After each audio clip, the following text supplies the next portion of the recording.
Hi friends, welcome to my channel. I'm Parmeshwari. I'm back with another informative video for you.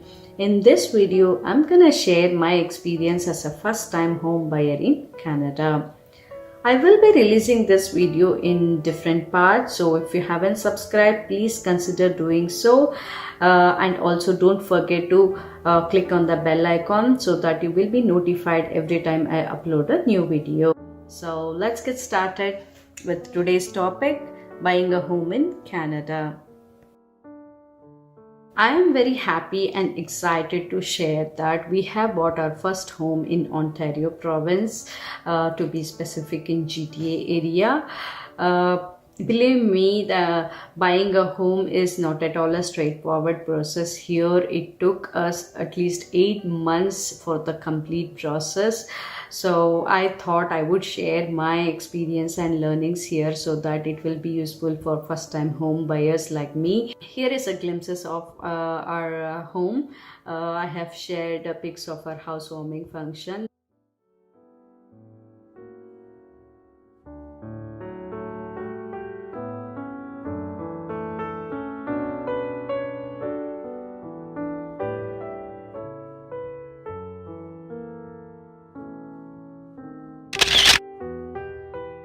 I will try to make another video, a detailed video of my home tour so that I can share more information like my apartment a tour, and also I would suggest watch my apartment tour video. Here is the link for that video because I will be talking about buying versus renting in this video, so it will be easy for you to relate if you have watched that apartment video.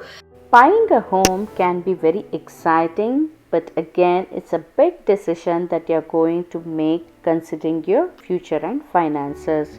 So, it's always advised to plan well before you take any decisions so that everything will fall in place and this journey of buying a home will not be a stressful one. From our experience, buying a home in Canada is not a straightforward process and it can take around 6 months to 1 year for the complete process. If you are one who has moved to Canada recently and you have a plan to buy a house in next 6 months or 1 year, then this video might be helpful for you.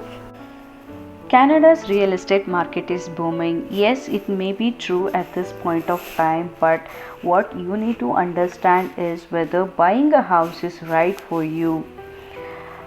Remember, just because it worked for someone else doesn't mean it will work for you as well. So, it is always good to do your own research and understand your financial stability before you proceed further. Also, don't forget to compare buying versus renting. Buying a house comes with its own pros and cons, so it's always good you know which works out for you.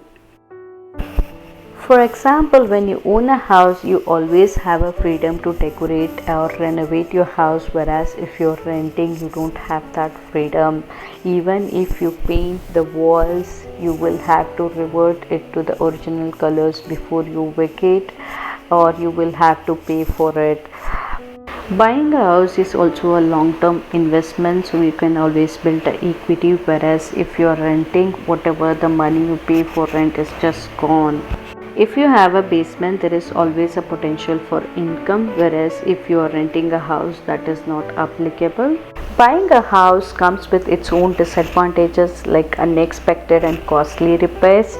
So anything goes wrong like fridge, stove, electricity, water works, or whatever the repair comes, you will be the one who will be bearing the cost. Whereas if you're renting, all you have to do is call your maintenance team or your homeowner who will be taking care of all these fixes unless you broke something. Next is long-term commitment. Yes, if you are buying a home, you're taking a big loan, so you're expected to be committed for a long time, whereas if you're in a apartment or a rented house, all you have to do is give a 2 months notice period and move on. There's no much commitment over there. Last one is higher monthly expenses. So yes, when you own a house, monthly expenses are high when compared to renting a home, where it including your electricity bill, water and insurance, it won't come beyond $100, I believe. Whereas when you own a house, it includes your property tax, heating charges and so on, which adds up to your monthly expenses. After all this analysis, if you still think buying a house is right for you, then you can proceed with the further steps. If you're still thinking where to start, here are the steps for you. Step 1. Decide what you want. At the end of this step, you will have a clear idea about what kind of a house you want and where exactly you want. Step 2. Know how much you can afford. At the end of this step, you will have clear idea about your financial stability and how much you can afford to own a house. And then step 3, action on it. This is where you exactly implement your plan, and if everything goes well, at the end of this step you will be owner of your own house. In this video, I'll be mostly covering step 1 in detail, and watch out for my next videos for step 2 and step 3. First step in your checklist is to choose your neighborhood and the type of house you want. Figure out what you're really looking for in a new neighborhood. Here are a few things that you may consider. If you are a parent, definitely first thing you should be looking for is schools. So if your neighborhood has best schools, that will also increase your property value. And if you have kids, definitely you need parks and community centers close by. Next thing is to consider your public transportation. How much are you dependent on public transportation to reach your workplace or hospitals or any other recreation places, parks or whatever. So look for more than one kind of transport, like buses or GO trains, UP trains, subways or whatever. If you have more than one option, it will definitely good for you. And next is to look for walk score. Walk score tells you the walking distance to nearby shops, restaurants, schools, recreation centers, parks and so on. The more the walk score is always better. So looks for walk score, and most of the real estate website now mentions the walk score for each and every property. And last one is to look for crime statistics and demographics. So this is very important because again, the property value depends on this, and your vehicle insurance depends on this, and your grocery expenses will depend on this. Once you have clarity on the neighborhood, now you have to decide on what kind of house you're looking for. There are different types of houses in Canada, so you need to select which balances your lifestyle as well as your likings.